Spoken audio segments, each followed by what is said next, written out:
We're talking news, pickups, two-star pitchers, and a little rival fantasy here on the RotoWire Fantasy Baseball Podcast.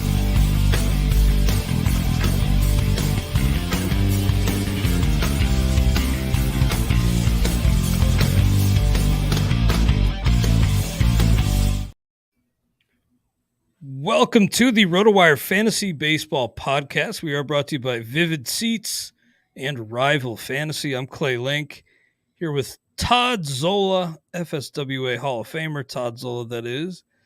Great to be back on with you, Todd. I enjoyed a little time away last week, and hope you're doing well. What's new with you? Yeah, I'm glad you well-deserved time off, as they say. I'm glad you were able to get away, see some friends. We scuffled by without you. We managed to get through it. Now it was fun. Had Brian Enkerin, aka Casey Bubba, helping out. It was a good time. Missed you on the network. You missed. I actually got to sit in for you on Saturday on SXM Fantasy, interviewing Bob Kendrick from the Hall of Fame, from the Negro League Hall of Fame, and et cetera. Cool. And that was kind of a fanboy moment for me. So that's cool that you were able to do that. Sorry you had to miss it that you were away, but I'm glad that I was the one to be able to hopefully not embarrass the station asking him the questions that I did. That seems like a cool thing for you to do. I got to do a little something cool. I did meet up with some friends or a friend, I should just say. But then we drove to Oshkosh, and I got to meet pro wrestling legend, the narcissist Lex Luger. Very nice guy. Actually, my paint pen that I brought for him to use to sign something bled all over his finger, and I felt no!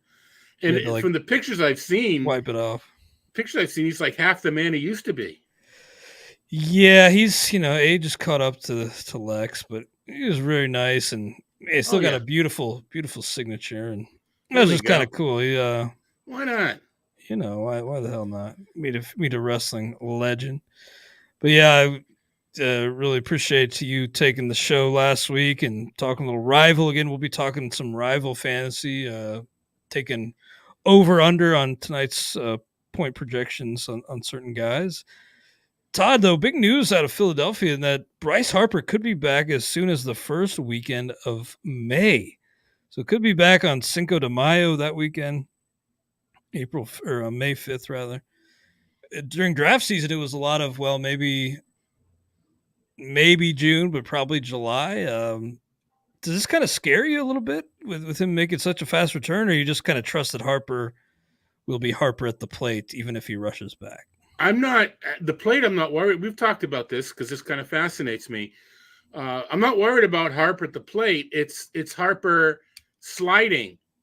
That's the concern, diving back to first, sliding into second. And they're Dr. Neil Atrashe, he's on top of it.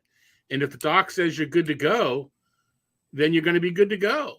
And I am okay with that. Now, we can discuss, will he have his timing, et cetera, et cetera, et cetera. You discuss that with anybody of that ilk. It certainly didn't hurt Shohei when he came back, or the year that he played after TJS, that he hit and didn't pitch.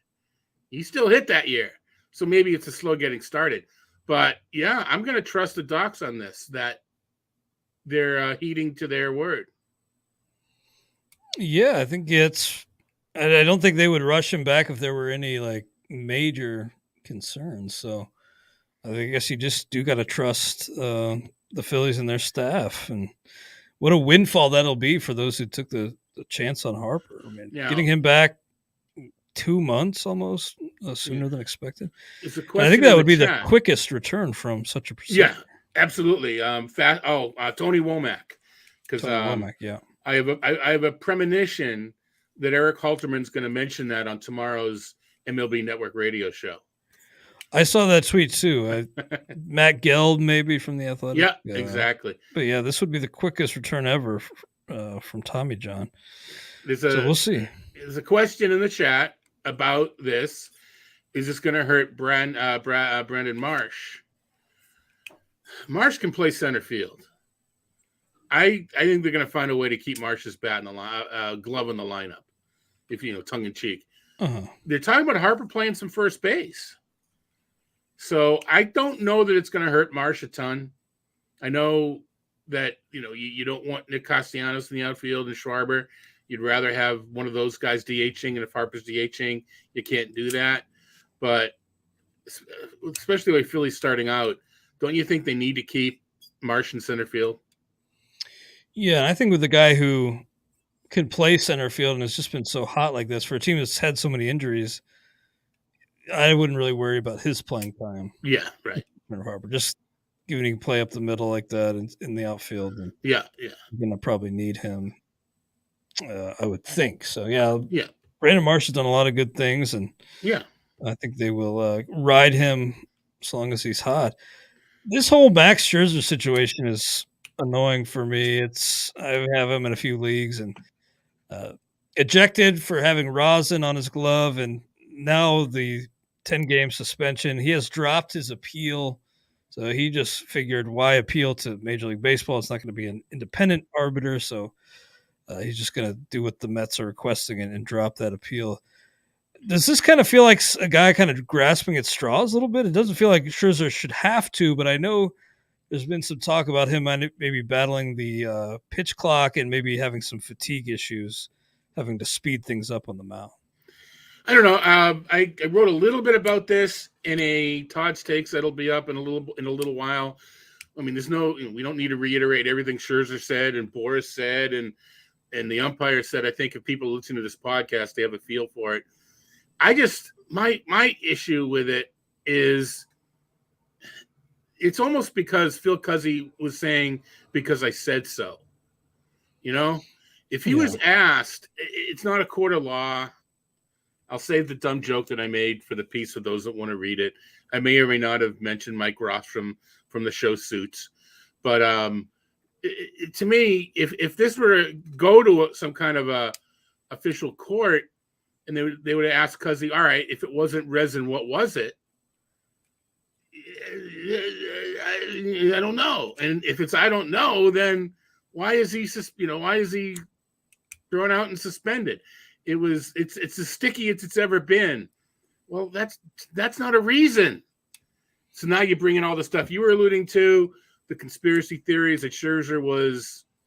I said I wasn't going to rehash, so here I am rehashing. Scherzer voted no against the CBA, things of that nature.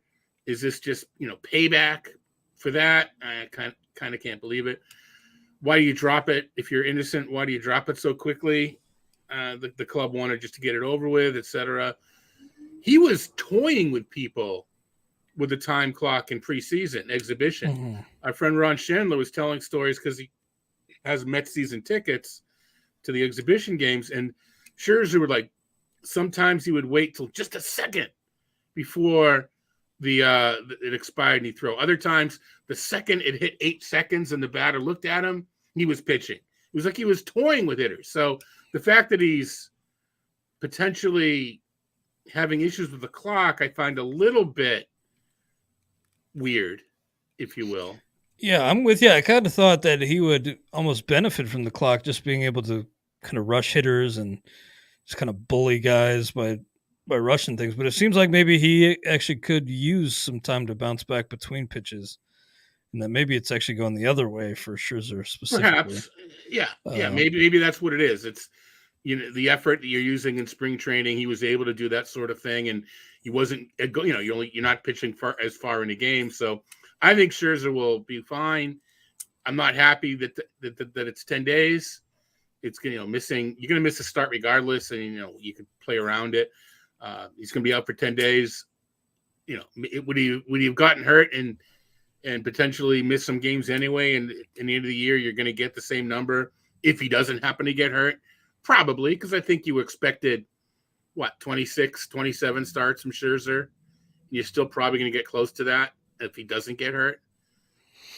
Yeah, just a annoying situation here because you're going to have to swap him out next week, obviously, and then you had the short start this week. So you've been essentially got 2 weeks of his season just wiped out. And you had 1 week where he's in your lineup. So it's just right.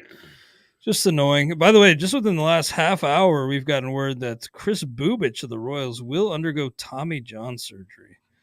That, according to Ann Rodgers of MLB.com, so that's a huge blow, especially for those who, well, for Bubich especially, but for those who shelled out FAAB, that's a big setback. And yeah, we're gonna have to see what the Royals do to replace him. But people were excited about Bubich after the first start or two, but he will be out for at least a calendar year, probably more like 16 months. Real quick, run over the go over the FAAB pickups from the staff league. James shut out 43 out of 100 for Mason Miller. A pretty strong endorsement on the fireballer. I wouldn't expect to get him if that's going to be the going price this weekend, but James's endorsement carries a lot of weight, and I think a lot of people will be pretty excited about Mason Miller.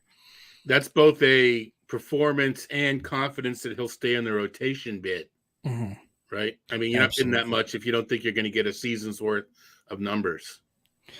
Brett Beatty picked up for 37. It seems like they're kind of platooning him and Eduardo Escobar, so that may be, at least for the time being, it seems like there may be a cap on Brett Beatty's playing time. I think the time being is the key. Yeah, I know Escobar is like a beloved teammate, but that may be just the move they have to make. You can be beloved from utility role. Yeah, maybe. That's a good point. Zachary Neto, strange situation here, 2022 pick that they're just saying, hey, this is our last year with Ohtani. Let's throw everything at the wall. And I feel like this kid has an uphill battle. He goes for 19. They've thrown him right away to the Wolves in the leadoff spot. I just think, given the lack of experience, it's going to be hard for him to hit the ground running. Yeah, I saw him over the weekend, a series in Fenway, and he didn't look overmatched, but he's still, the numbers aren't there. The start's not there. I think they've dropped him down on the order a bit. Maybe not. Maybe I'm thinking of somebody else. But if they haven't, it's coming. Yeah, this team is kind of, I mean, that's just not what you do. You don't draft a guy and then just expedite him like that. He's hit 8th and 9th the last since the 18th. So since they left Fenway, since they started playing the Yankees, the Angels, Neto's been 8th and 9th. Thank you for clarifying that. Yes, I know he was up there initially, but yeah, that's probably more suitable for the kid. Absolutely was. I would think. I picked up Jake Berger for 8. I know that there's some playing time questions, but he's been raking. And look, we have 2 utils in this league, and I was starting a Nelson Cruz, so he's an upgrade there for me. Brad Boxberger for 9, and that was a straight swap with Michael Fulmer. So it seems like Fulmer's pitching his way out of the job and will probably be a drop in a lot of leagues this weekend. Gave up that game walk-off a home run. Was it last night or the night before? Mm-hmm. So, I mean, he gave up the grand slam, I think, to Outman yesterday. That's what it was, yeah. Yep. And, as I posted on Twitter, I'm taking the early L on James Outman. And he's been out of this world. We'll see. I mean, he's striking out a ton. Yeah, so but even so, you know what? Even with the strikeouts, I'm still taking the L. Yeah, fair enough. Taylor Walls was picked up. He's been hot, but man, that's going to be hard to sustain. Tanner Bybee was picked up for 2. I picked up Gavin Williams for $1 as a stash, and Bybee and Williams, I mean, Bybee's a AAA, Williams is a AA, but I feel like both could be in that Guardians rotation at some point before too long. And you don't have a rule about having to play them like Tout Wars does, so nope. you just basically, like you said, stash them on reserve, so that's interesting. And my drop for Williams was Scott McGuff. Not really any reason to hold on to him, right? You know what? If he starts to close in July, it was a mistake to hold him until then.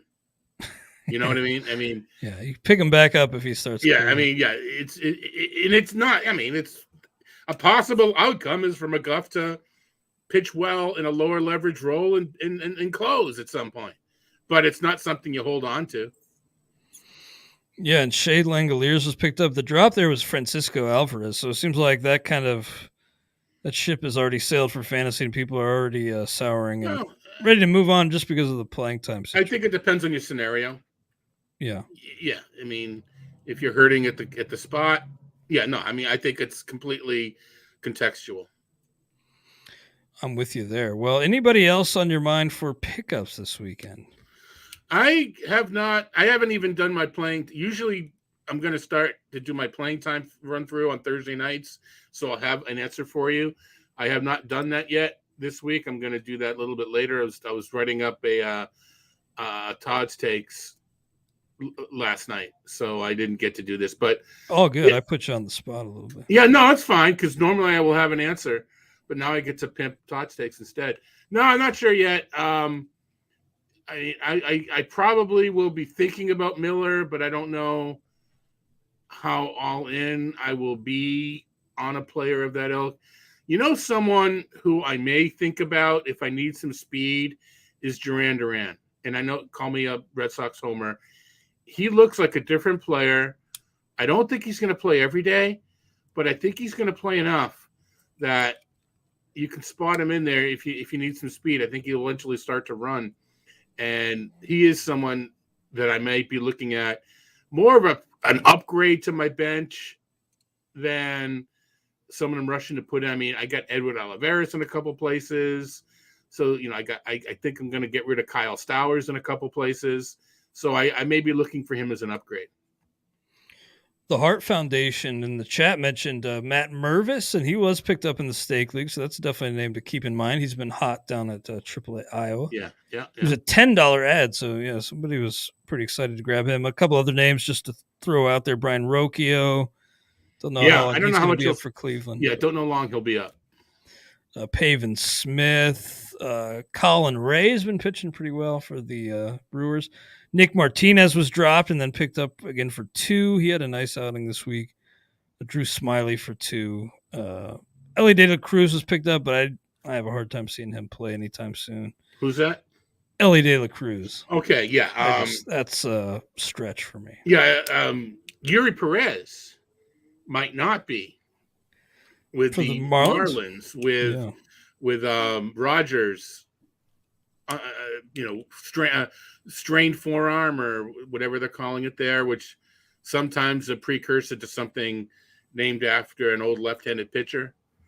But so he is someone that we may see at some point, Yuri Perez. Yeah, he's 20 years old, but he's really got electric stuff. Miami has some guys ahead of him, maybe. But yeah, I guess the key. Trevor Rogers is hurt now. Yeah, that's what we're saying. Yeah, so that with the strained forearm, so that could be the opening. Well, great stuff there. As I mentioned at the top of the show, we have a new sponsor in Rival Fantasy, and we'll take some time now to talk a little Rival Fantasy. We appreciate their sponsorship, and I just saw that they changed their scoring system a little bit. So if you're familiar with the DraftKings scoring system, Rival may be more palatable, just more easily digestible for you at the start. And we'll give some of our picks here. But you have a little bit more experience playing Rival than I do. How are you enjoying your experience on Rival Fantasy so far, Tom? Well, I won the bet that I talked about last week with Bubba. The scoring. We had a whole conversation about how the scoring for pitching does not include strikeouts. Therefore, we both agreed that you just kind of look for the guy that's you think is going to get a win, and he's going to be over the points. And now I still personally am more comfortable when it's an over, and that there's several different games on Rival, and over the course of the year, Clay and I will get into some of the other ones. But right now we're playing the fantasy book where you pick 2, 3, 4 players. Yep. And you choose over under a projected number of fantasy points. And as Clay alluded to, it's now basically the DraftKings scoring. And so I'm curious, to be honest. I put a bet in last night with the old scoring. I'm wondering if it's going to, if it'll carry over to today. It was with Julio Urias and now mental block over who my other pitcher was, but I'll look it up. But the points were, to me, very, very lean. It was a very palatable bet or try anyway. But as we were talking off air, it's like whenever I do these, and Urias could blow it in the afternoon, and I would have nothing to root for in the evening. But the thing is, I could put in two more. I could put in another try if I wanted to in the evening, and I don't. If Urias doesn't do it, and I want something to root for in the evening game. So anyway, but Urias is one of the two pitchers, and Aaron Nola, of course. Aaron Nola is my other choice for tonight. I don't think he's as bad as he's pitched. Colorado at home. One of my rules of thumb.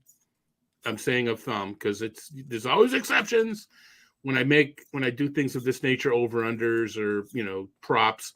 I prefer players at home. I just do. You get a natural built-in advantage. So Aaron Nola's at home. Colorado.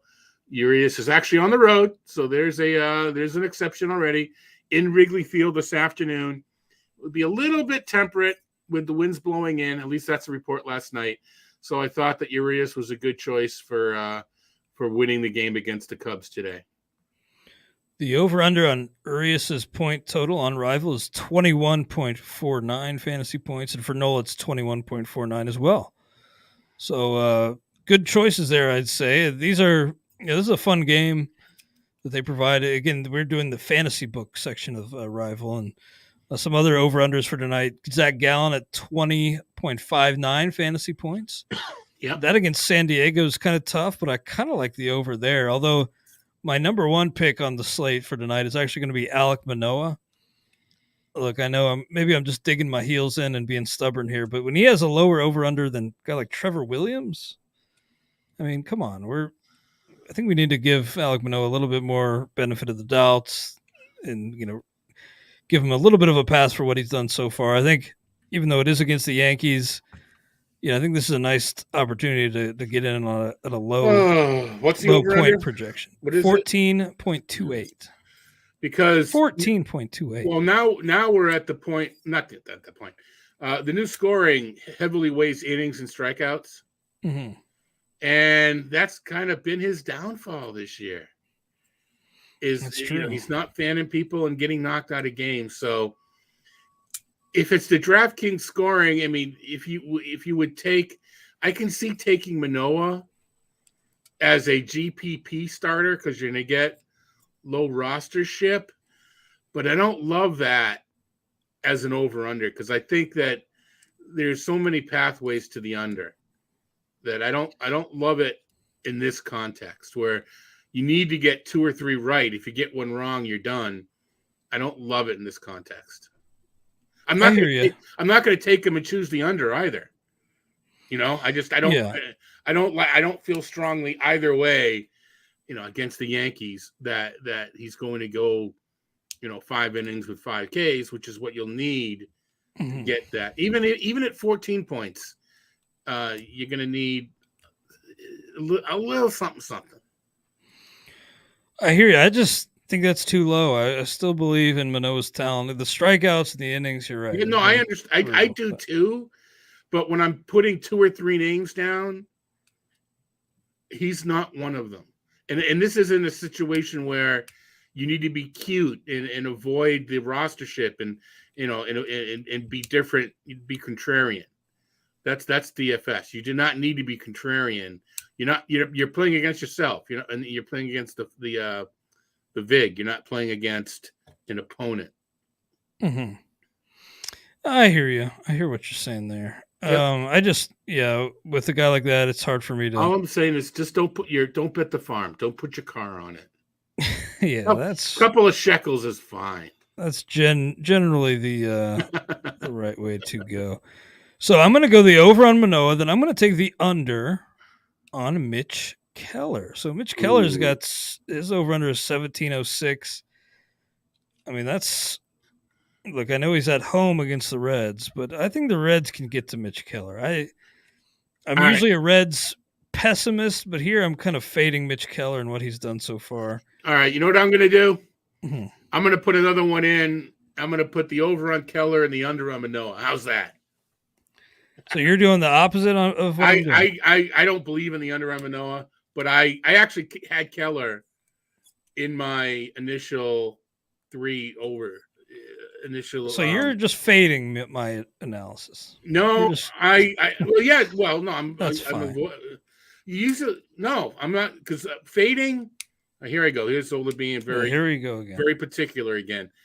Fading means avoiding for a strategic reason, and not because you disagree.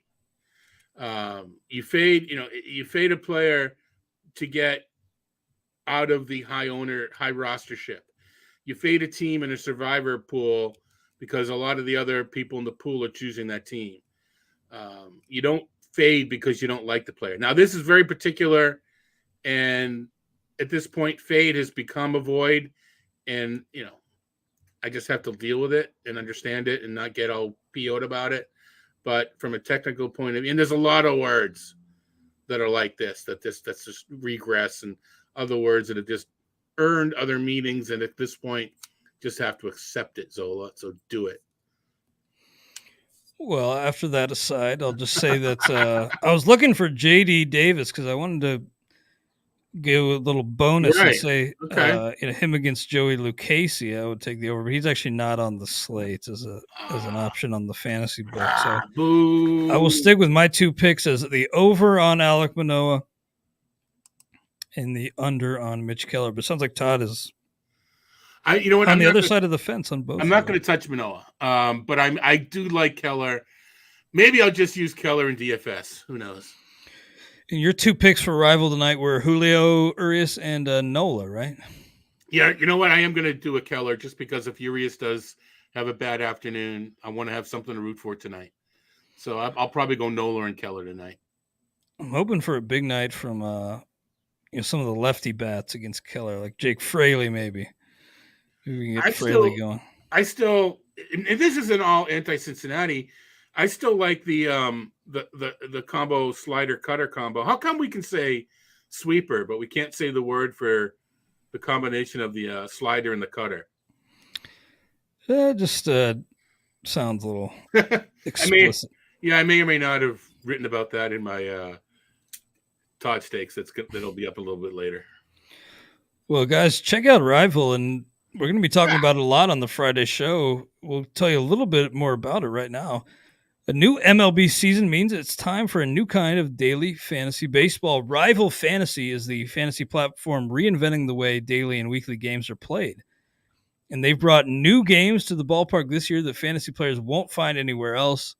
Rival Fantasy's games include Fantasy Bingo, head-to-head player challenges, and Fantasy Book, where users can select over-unders for 2 to 5 players. With games like this, daily fantasy has never been better. Right now, RotoWire listeners can get a $50 protected first play. That means if you win your first play, you keep your winnings. But if you lose your entry, Rival Fantasy will fully refund you up to $50. Go to play.rivalfantasy.com/signup and use code RotoWire MLB at signup and deposit a minimum of $25 to get your first entry on Rival protected up to $50. Now's the time to step up to the plate and become a Rival today. Welcome to the arena. Also, a word from Vivid Seats. Baseball is back. Swing into the MLB season with Vivid Seats and score tickets to all of the hottest matchups and biggest games of the year. Every crack of the bat, every deep center fly, and every heart-pounding double play from your favorite team, live and in person. Plus, with Vivid Seats rewards, now you can earn rewards with every single purchase.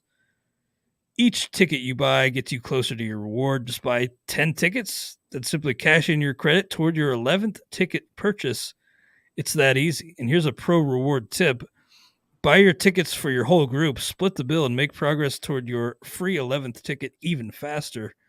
From behind the plate to the upper deck, Vivid Seats has great tickets for all of the 2023 games that matter to you. Just visit vividseats.com or download the app today. Vivid Seats. Experience it live. vividseats.com/rewards for terms and conditions. All right, Todd, let's get into our 2-start pitchers for next week. And at the very top of the list, we have a big question mark because the Arizona Diamondbacks DFA'd Madison Bumgarner.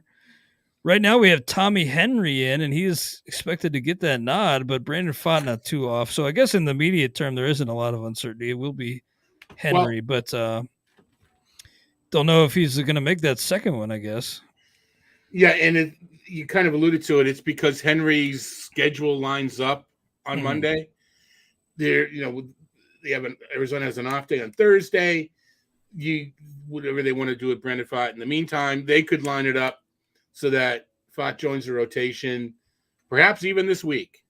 So, right. So, I mean, because the second game's at Colorado, that just takes Henry out of the two-start conversation regardless.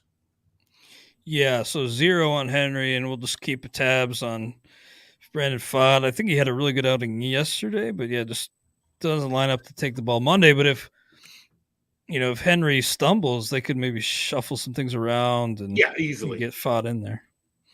Yep. So Henry 0. Then for Atlanta, Spencer Strider, that's an easy 5. I mean, he's been. Yep.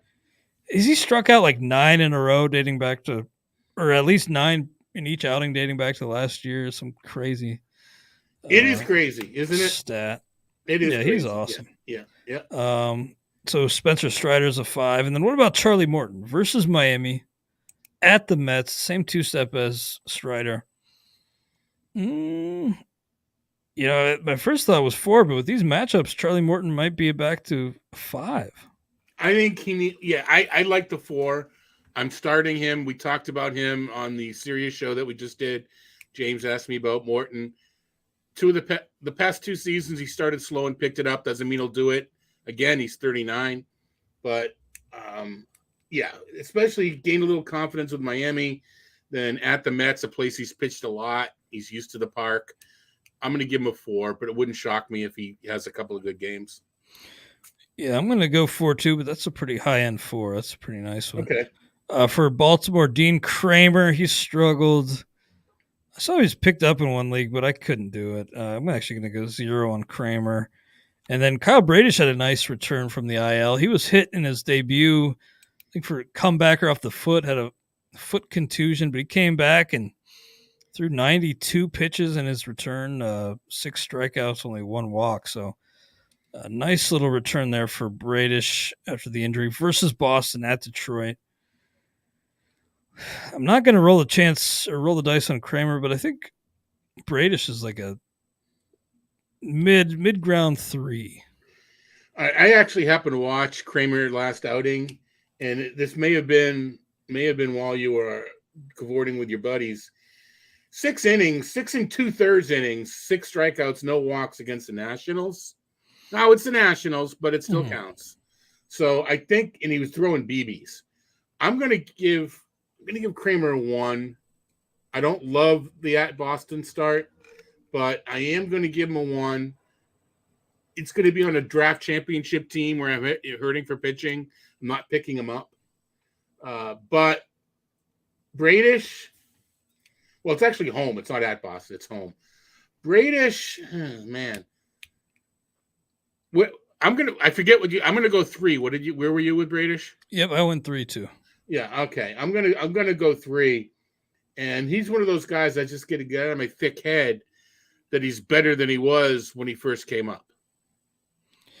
And Chris Sale had a nice little bounce back effort finally. 3 rough starts to the beginning of the year, but then 11 Ks, and the Ks were there all along. And if you drafted as much Chris Sale as I did, you needed a little glimmer of hope there, and he provided it at Baltimore versus Cleveland.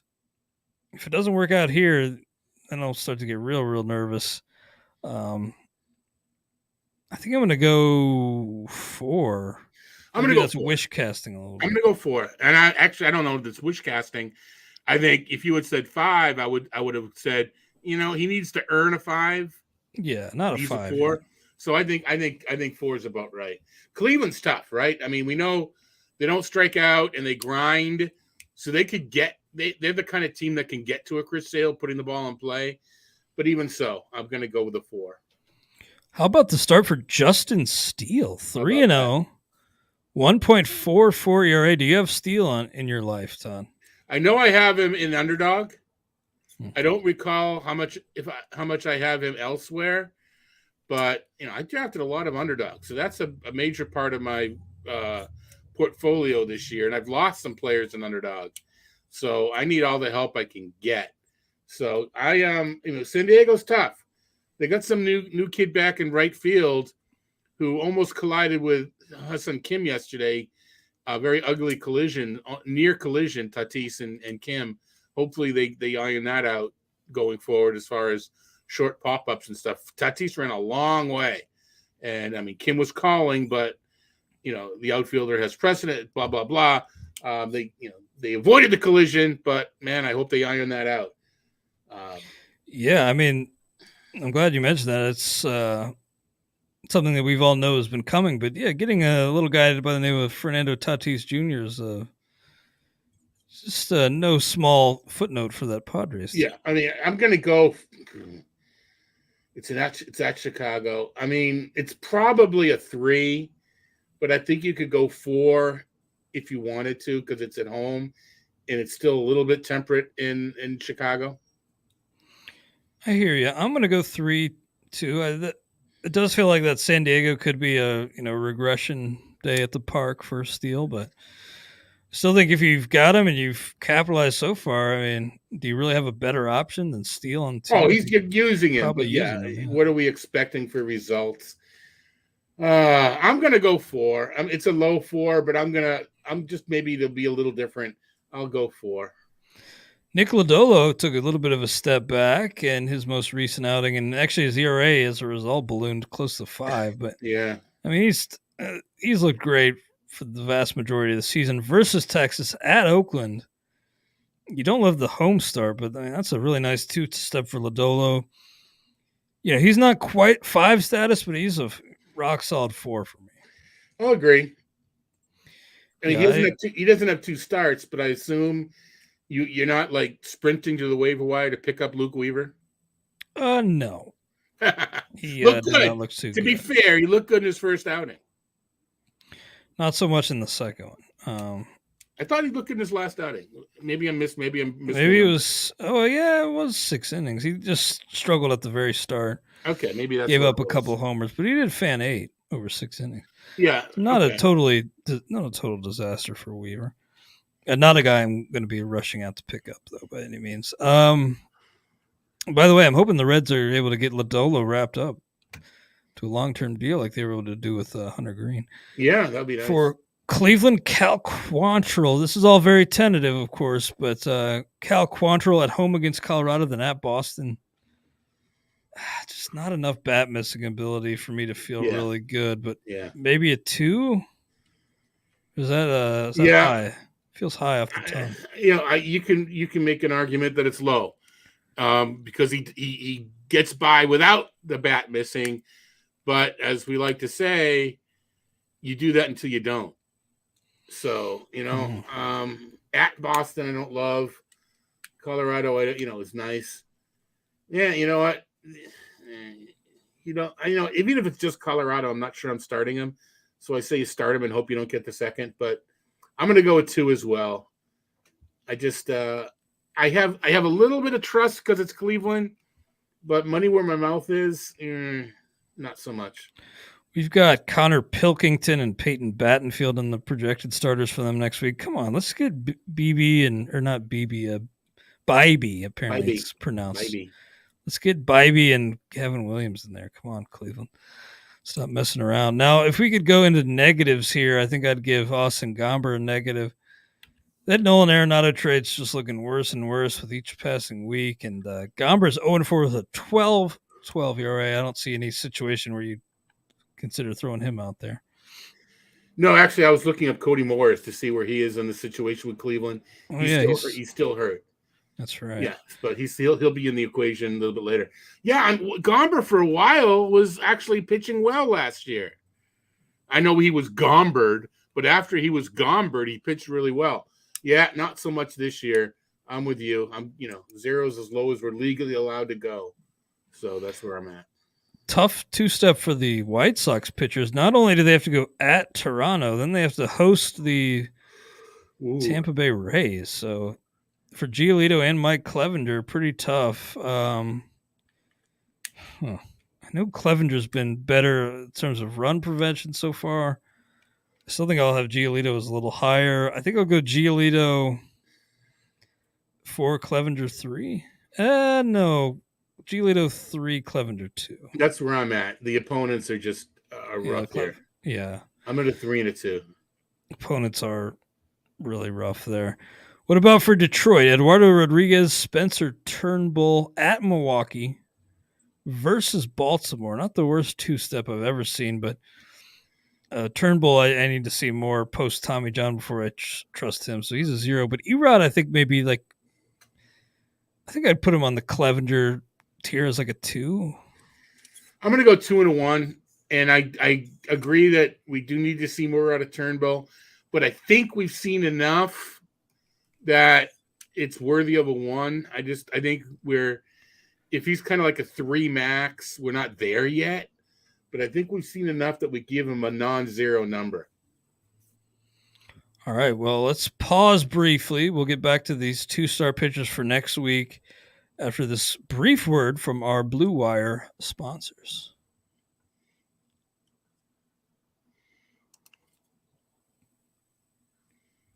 All right. We are back on the show. Clay Lincoln, Todd Zola here on the RotoWire Fantasy Baseball Podcast, grading all of next week's 2-star pitchers on a 0 to 5 scale. Here's a guy who's been a little frustrating for me. He's been a little up and down. Jose Urquidy. He gets at Tampa Bay, then at home against Philadelphia. I'm starting him, but again, it's kind of been a little disappointing so far. I'm going to go 4, but I think maybe if I were being more objective about it, it might be closer to a 3 and maybe a little wish casting with the 4. Maybe a little. I'm going to go 3, but it's more about, I don't think he gets crushed in either game, but I don't know he throws quality starts either. So that's kind of 3-ish. Mm-hmm. Well, we talked about for the Royals about how they lost Bubic, but Brad Keller's been pitching okay, and Brady Singer not so much. But would you trust Brad Keller at Arizona, at Minnesota? I was going to say, I'm kind of on the Keller bandwagon, and I'm like a little disappointed. So the fact that he's actually pitching okay, I should probably be kind of happy about it at this point. Or maybe, it's just the 18 strikeouts, 13 walks. Don't love that. But only 1 home run is keeping the damage down. So I am starting Keller. I think the control gets more into play. Now, Singer, I'm disappointed. There's always one pitcher every year that I'm like really high on, and he's in all my lineups. And I probably should have played the wait and see game before I trusted him as much as I do. This year, right now, at least, it's Singer. I'm still hoping he can come down. And he's a guy I'm not benching until he pitches well, because I don't want to miss when he does pitch well. And I think it could be this week at Arizona and at Minnesota. So what do you number-wise, I'm going to go a 4. But I think whereas you maybe wish cast with Urquidy, I'm probably wish casting with Singer. Wait, you're going 4 on Singer? Yeah, I mean, I had him going into the season in that range, so I'm not backing off. Maybe I should bring it to a 3, but that's my confidence level that he will figure it out. Well, for just next week only, I'm a little bit more confident in Keller. So I got Keller as a 2 and Singer as a 1, but you got Singer as a 4. And what about Keller? I'm gonna go 3. Okay. A little different. Yeah, differing opinions on the Royals. I was higher on Singer. I was high on Singer. Add in the whole narrative about pitching coach coming from Cleveland. Again, maybe I overdid that element of it. We'll find out. But that's interesting. So actually, Singer comes up on Tuesday night, which is our tout daily night. Maybe I'll have to put my money where my mouth is and use him in tout daily. For the Angels, Jose Suarez, you like the first half of the 2-step versus Oakland, but the guy's got a 9.26 ERA. I wouldn't even have him on a waterfall, actually. So this is a 0 on Jose Suarez. Milwaukee's a little over their heads, but I agree. By the way, for the Dodgers, they placed Michael Grove on the injured list today. Could see Gavin Stone next week. We'll have to wait and see. But either way, it wouldn't be him lining up for 2. It would be Noah Syndergaard at Pittsburgh versus St. Louis. The guy's 0-3. But man, if there's ever a spot to get back on track, you think it'd be here. Road against Pitt, home against St. Louis. I think I can only give Syndergaard like I feel like 2 sounds high, but I'll go 2, hoping that he gets on track here. I forget who he was matched up with last time. It was an interesting matchup. But he was actually out pitching whoever it was, and it'll come to me. It was against the Mets. Was that the Scherzer? Was that the Scherzer maybe? Game? Yeah, that may have been the Scherzer game that he ate the 19th. Yeah, I think that's the day that Scherzer got tossed. You know what? Syndergaard's got 2 straight 6-inning performances. First was 6 innings, 3 quality starts. Arizona got to him. I am going to reluctantly say 3. I think he might be figuring out how to pitch and not just be Thor. Yeah, that's taking an adjustment period for him. Yeah, and, but, maybe he can make it work. I mean, Pittsburgh, we kind of, I don't say we joked. I mean, we alluded to how hard they're starting. They will come back, but it may not be as much of a pushover as maybe we think. Yeah, St. Louis's lineup isn't bad. It's at home. So I'm going to stick with the 3. For Miami, we have Brian Hoying in there to replace Trevor Rogers. We'll have to wait and see if that's the case. But he would get 2. I would go 0 on Hoying. But Edward Cabrera at Atlanta versus the Cubs. Oh, man, the guy's just so volatile with that control he has. So I think I'll go 2 on Cabrera, 0 on Hoying. He's another guy I really like. But at this time, I was smart enough to just stash Cabrera and not blow up my ratios until he proves it. Is this the week I put him in? Atlanta's so tough. I'm probably going to go 1 on Cabrera. I'm not there yet. And Hoying is just a guess. Again, with Rogers, yeah. I mean, there's a few different directions Miami can go. The guy I picked up in the Stake League, Colin Ray for the Milwaukee Brewers, REA, the last name is spelling there. He'd be versus Detroit versus the Angels. I'll tell you this right now, I'm going to have him on a couple waterfalls just because I like the 2-step, and he's been pitching pretty well. Yeah. Maybe kind of fluky, but I think I'll go 2 here. I think I'd have him like in that Syndergaard Cabrera mix. Yep, no, I agree. And my bid is going to be, and I think you kind of said by alluding to it, in the waterfall. I hope I get, I mean, it's one of those Fred Zinke that he talks about with Jeff. Keep him honest bids where you don't want a guy to get him for 1, but you don't want to bid enough that if someone wants him like the whole, you don't want to bid triple digits. That's a whole season bid. If I bid 17 and get him for this 2-start, I'm happy. That sort of thing.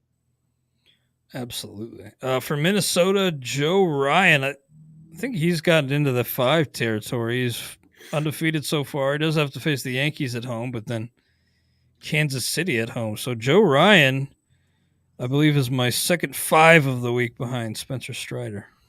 Yep, I'll be with you there. And Maeda, is that question mark? Wasn't he hitting the foot yesterday? Yeah, he did. Yeah, so he's had fatigue issues, and now this comebacker. Yeah, it's been a rough start. X-rays were clean on the ankle. Right, and he threw the guy. Who was it? He threw him out, 100-mile-an-hour off the ankle, threw him out, and it was a Red Sox game. Therefore, I should remember who hit the ball. But they was taken out, and then Emilio Pagan take one for the team, buddy. Came in and gave up the 6 runs just because he had to give him a little bit of length to Twins yesterday. But yeah, Maeda right now is questionable to start that game. God, Emilio Pagan has just fallen off so hard. He was a decent closer for a year or 2, but he just cannot keep the ball in the park to save his life. Kodai Senga, I've been pretty impressed with what he's done so far. Not quite a 5, especially because he has to face Atlanta at home in the second half of the 2-step. But you love the home matchup against Washington, so Senga's kind of bordering on 5, and he's a 4 for me this week. Yeah, there. You go to Twitter, you see the pitching ninja, that ghost changeup. They're showing the gifs of it. Yeah, the ghost forkball. The ghost forkball. Is he a 5 yet? I'm gonna go 4. By the way, what was your grade on Maeda? Because I didn't write that down. I'm gonna go 2, but people should keep check to see that he makes a start. All right, I'm gonna go 1 just because I have him, and I'm probably gonna either drop him or makes sense. Look to me, it's elsewhere. at the KC start that's or home against KC that's enticing. Now Nestor Cortez, after being slow played a bit in the spring, has been great. He hasn't really missed a beat. 3.09 ERA, 3.0 record at Minnesota, at Texas. I think Cortez is going to be a 5 for me. Johnny Brito, quite a bit lower though, brought back down to earth. So I'm going to go Brito like a 1. But I think I'll go 5 on Cortez. Yeah, he kind of battled through his start yesterday. Cortez, he threw the 6 and 6+ maybe, but it was a little bit of a battle. But you like to see that out of your guys when they don't maybe have their sharpest stuff. 1, and I don't know that I'm 5 on Cortez. I'm gonna go 4. Two away games. I'm gonna go 4. Okay, I got you down as a 4, and we will recap these grades here shortly once we get through the end of the list. Ken Waldachuk, he have a 7.65 ERA against the Angels on the road, then at home against the Reds. I can't do it. It's going to be a 0. Yeah, dynasty stash, but I ain't touching him until he shows that he can keep the ball anywhere near the plate. Yeah, it's got to show something here. Now, this one I was going to say kind of tricky, but it's not really tricky. Bailey Falter's got to be a 0, right? Because he's going to Houston at the back half of that 2-step. Yeah, the reason you kind of started a bit is because he's actually pitching pretty well. It's okay, yeah. He's 0-3, but he's okay. Yeah, it was worth thinking about. It's a matchup play, and these just aren't the matchups. You know what, though? I'm gonna go 1. I'm gonna go 1 with Falter. On Falter. I am gonna give him a 1. Again, it's more of a draft champions. I have him on my roster anyway. I'll start him. Call than it is pick him up. Yohan Oviedo of the Pirates had kind of a statement outing this week. Goes into Coors Field, goes 6 innings, strikes out 6, only 1 earned run allowed, 3 hits. So that's, I don't think many people turned him loose in Coors, but this is one where I think going forward you feel a little bit more confident about him. Now he does have to face the Dodgers at home, but at Washington. I'm a little scared of some give back after the, a little bit of a hangover after the Coors start, but I think I'll go 2 on Oviedo. Yeah, I think the Coors start brought you back to wherever you were coming into the season. With some people, it's pretty high. Some people, was proven to me, kind of wipes out the initial start of the year where Boston hit him pretty good. 3 homers. He hasn't given up a homer since. Am I at the point yet where I'm willing to forgive? 6 2/3, 7 6. Yeah, I'm willing to forgive. I'm with you on the 2. Nice. And then 2 off days next week for the Padres, so they don't have any 2-start pitchers for next week. Seattle's got Logan Gilbert lined up for 2 at Philadelphia, at Toronto. Some really tough parks to pitch in and some no easy offenses to navigate, although Philly is dealing with injuries. This is a tough one. I think I'm going to go 4 because I just don't really see how I could bench Logan Gilbert. Not a 5 though. To me, he's a 5 pitcher. Does this warrant dropping him down to a 4? I don't think so. 7.6, 7.8 strikeouts, only 4 walks. I'm gonna stick with it may be a low end 5, but I'm gonna stick with a 5. I gotcha. Then Alex Cobb pitching pretty well for the Giants. He'd be versus St. Louis at San Diego. Not a 5, but I like the Parks. I think I want to skew on the low end to go 3, but I mean Cobb is a 4 pitcher. I am also going to go 3. Although, man, I mean, no, I'm going to go 3. I don't know that he's going deep enough into games yet to count on the innings and strikeouts and most scoring. So, he had a 7-inning outing in Kansas City, but in 3 2/3, and then 5 in his latest one. So that scares me a little bit. So I'm gonna keep it a little bit lower. Jordan Montgomery gets the Giants in San Francisco, then the Dodgers in LA. So a little West Coast road trip for the Cardinals coming up this week. And Montgomery is tough. I like the San Francisco start. And I think he's better than he's shown so far, but I think I'm only going to give him a 2. He's a notch below Cobb, so yeah, I'll go 2. I'm gonna go higher. I'm just deciding how much higher. 25 hits and 22 and a third. I think he's getting a little bit of batted ball, bad luck. Only 1 homer allowed. Yeah, right. It's not quite a 4. I'm gonna go 3. On Montgomery, you're going 3. 3. I'm going 3. I can't give him a 4 yet. The matchups are too good to not give him. Yeah, but I mean the away and the Dodgers and the Giants are both somewhat dangerous. Dodgers even more so. So I can't go 4. I'm going to go 3. Taj Bradley will face a tough test here. Start next week, home against Houston. Same for Drew Rasmussen. Then to end the week, they're at the White Sox. So versus Houston at the White Sox. For Drew Rasmussen, he's actually gotten into the 5 territory for me. He's with his stuff, he just looks like he's turned the corner, and I actually have him as my ace, de facto ace in the main event. I'm actually okay with it. Obviously, I wish I'd have more starting pitching, but I actually think Rasmussen could be like a fantasy ace the rest of the way. So I'm going to go 5. Taj Bradley, I need to see a little more. The matchup scares me, but he's a 3. He's a guy that I think you're starting. I think Rasmussen will get to that ace level. Last 2 starts, 4 and a third and 5. Given was at Toronto and at Cincinnati. Looked great against the Reds, though. I think the pitch count was at 78. Maybe he could have gone another inning. I don't know. And they're just being a little safe. But I'm going to go 4 and 2. I'm not quite 5 with Rasmussen. I probably should be. I wish I'd seen more than 9 combined, 9 and a third over the past 2 games. That's a fair point. I want my number 5. Yeah. I want number 5 to have I'm somewhat confident he'll go 6.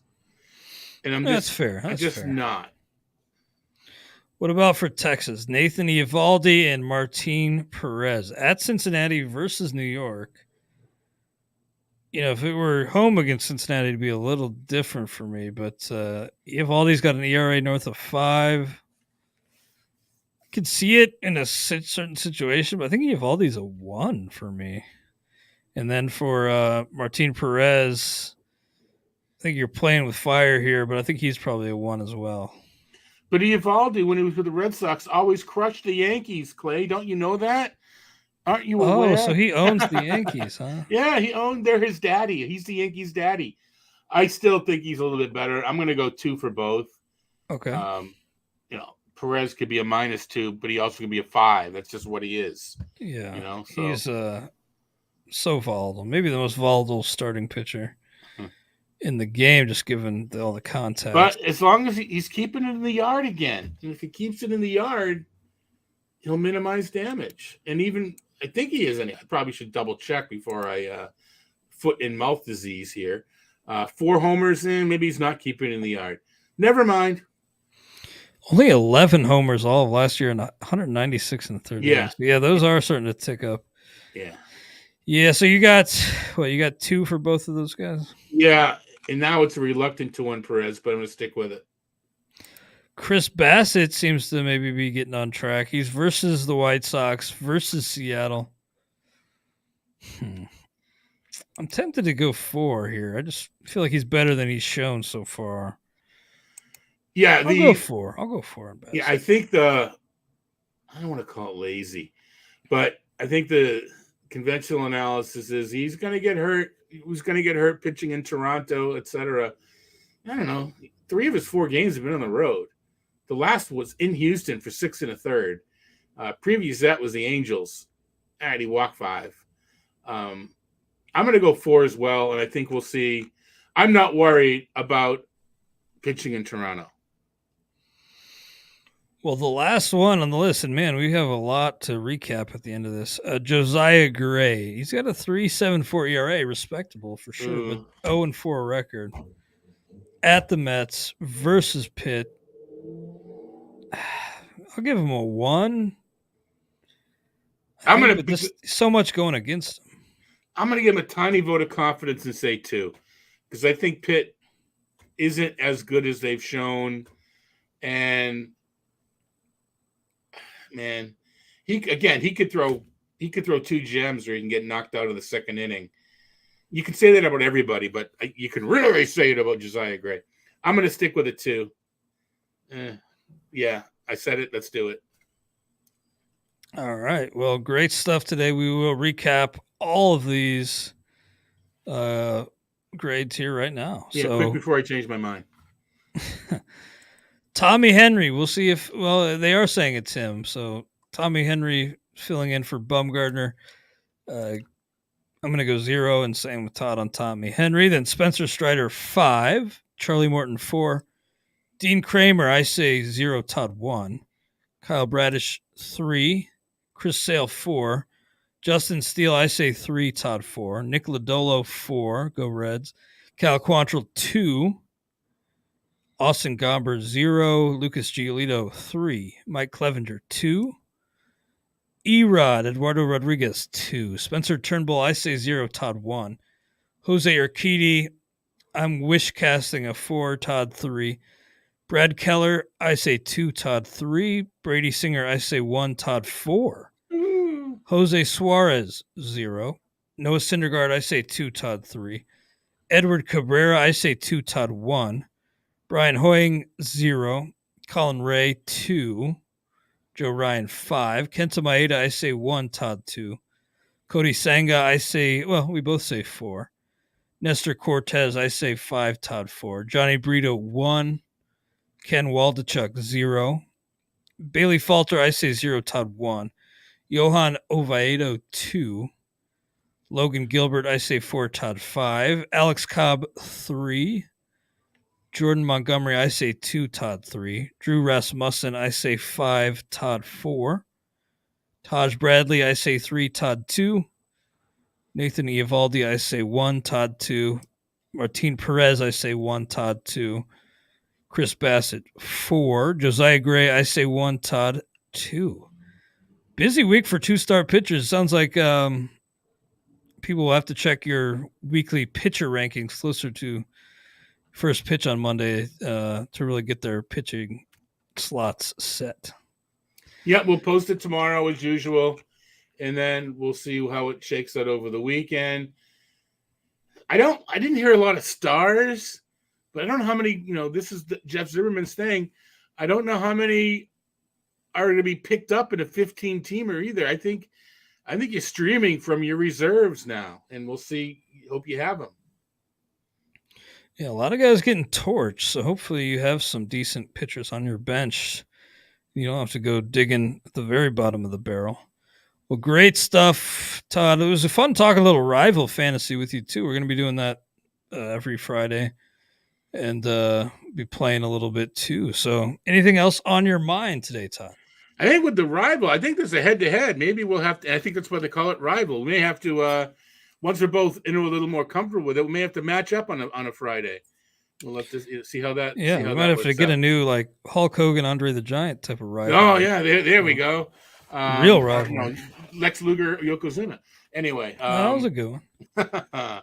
See, I remember the old days. Anyway, no, just everybody enjoy the ball. Hopefully, no one gets caught for sticky stuff, and we'll check you out next week. Yeah, don't get caught with sticky stuff on 420 weekend. That could be dangerous. All right, guys, thank you so much. We are sponsored by Rival Fantasy and Vivid Seats. We appreciate their sponsorship, and we appreciate you joining us. Hope you'll do it next week on the RotoWire Fantasy Baseball Podcast.